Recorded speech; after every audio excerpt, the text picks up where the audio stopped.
peanut almost, right? So when they're dry, that skin kind of lifts up off the bean, right? So there's just so many layers that we're gonna remove. So we're gonna put this 1,000 pounds down. We're gonna travel up the elevator. And the first machine here that it enters is called the huller, right? The huller kind of acts as a huge cheese grater. It's gonna basically just remove that parchment skin off the beans, right? So also we do not throw this away. We fertilize it back to our plants. It's great mulch, that skin. So we're never wasting anything, right? And once that skin is removed, now we have our silver skin beans, right? So silver skin is also another little layer we're gonna remove. Basically, if we roasted it in that state, it's gonna burn up and not taste very good, right? So this machine here basically just polishes up the beans with a ton of pressure and removes that silver skin, right? It takes like 10 to 15 seconds. People do this by hand, it takes hours, right? So luckily we have these machines to help us out. So that's all these two machines here are doing, are just removing those extra layers that we don't need, all right? Air pressure? Yeah, I rush it together with a lot of pressure. Yeah. Just making them pretty before we grade them out. So by size, density, and then color, right? So first we're gonna go by size, right? All these will not be created equal in size. They will all be different. Nothing is created the same. So here, when it comes to coffee beans, we only want big. Big is the best, right? Because bigger means it has more flavor, right? Otherwise, unless it's a pea berry, right? So there's a few slots here. There's our feather bean slot, our extra fancy, number 3. So these screens are literally only 1/6 of an inch apart, and they just fall according to size, right? So you guys in your cups right now have our mother beans. The smaller beans we're gonna go ahead and sell wholesale for people to make their mixed blends of Kona coffee, like that 10% Kona coffee, 30%, whatever they're gonna do with it, we'll sell it. And then this is our pea berry screen. So pea berries, remember they're shaped a little bit smaller, more rounded, so we catch them with this screen here. So this is where we'll find them. So now we know the size. We're gonna take our mother beans. Now they might be big, but now are they heavy enough, right? So this table here is called a gravity separator table. It's basically a huge air hockey table. There's tons of little mesh plates here, so thousands of little holes. The table itself is tilted just a little bit to the left, and it's pointed down a little bit. And there are 3 slots. So basically what happens, I press start, the machine turns on, air shoots up through the bottom, right? It kind of vibrates back and forth like a hula dancer. And what happens is all the less dense beans, because of bug damage, cracks, and it's more light, right? So it's gonna fall this way. So there's 3 P's. I like to say P, because the first P is product. Remember they are the same beans, but just because bin 3 is so damaged, we're gonna just use it for product, like soap, lotions, scrubs, candles, things like that. Coffee is antioxidant, anti-aging, anti-dark spots, so it's good for your skin in general. We have a bunch of stuff you guys can try before buying. So that's all we do is slot 3 is product. Then we have our bin 2, it's our prime beans, that's the next P. Prime beans we only use for our espresso roast. So they're not anywhere near as damaged as bin 3, so we use them for our espresso. You will notice our espresso roast is a tiny bit cheaper in our gift shop, and that is because it's our mid-grade bean, right?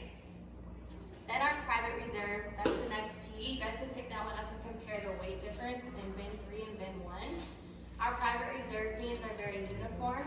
There are no cracks, no holes, no damage, so they will be heavier, right? So those are our private reserve beans that we make our private reserve coffee out of. You can only get our private reserve here at our gift shop and online. So you can become a subscriber with us and get your coffee order sent to you every month or every other month. Really cool thing to be a part of. We give you great deals and even free coffee cups too. So same beans, guys, it's just gonna be the lower quality or the higher quality bean, right? And now we're gonna do one last thing, our color sorting. So now we have big, heavy beans. We only want green here. Green is good, green is go. So you're gonna see those 2 containers that say before and after in the front there. So the only reason it would be off color because a farmer accidentally picked underripe or overripe cherries. However, we're just going to only use green here. This machine takes the longest out of all of them because it does it one bean at a time. It has a camera inside and it just separates it. So if it's green, it's good. If it's not, it's going to spit it out the other way. And we'll also use for product or sell wholesale for people to make more mixed blends of Kona coffee, right? So now we have green, heavy, big beans, and we can store them up to 2 years, which we do in these burlap bags, right? And here at Mountain Thunder, we do small batch coffee roasting. So that means we're only doing 100 pounds at a time. So everything really is done here on property. We're actively working all throughout the year. We always have something to process, or we're picking, or we're roasting, right? So Kirsty is our roast master here. She oversees each 100 pounds. So she kind of played around with the times and temperature. She's been roasting coffee since she was about 4 years old. It's because her mom did it as well, so it's been in her family for a long time. Our American roast, our light roast, the first sample on the table outside, that one is very light, fruity, acidic, and sweet, and buttery, and it has the highest level of caffeine, right? The longer you roast your coffee beans, you will get a bolder flavor, but you will lose caffeine, right? Because the green bean itself has the most caffeine. So Vienna is our medium roast. It is our most popular. We only roast it a minute longer than our American. And our American actually has about 131 milligrams of caffeine, so we're gonna lose it the longer we roast, right? So Vienna, a little bit more chocolatey and nutty, and it has 25% less caffeine.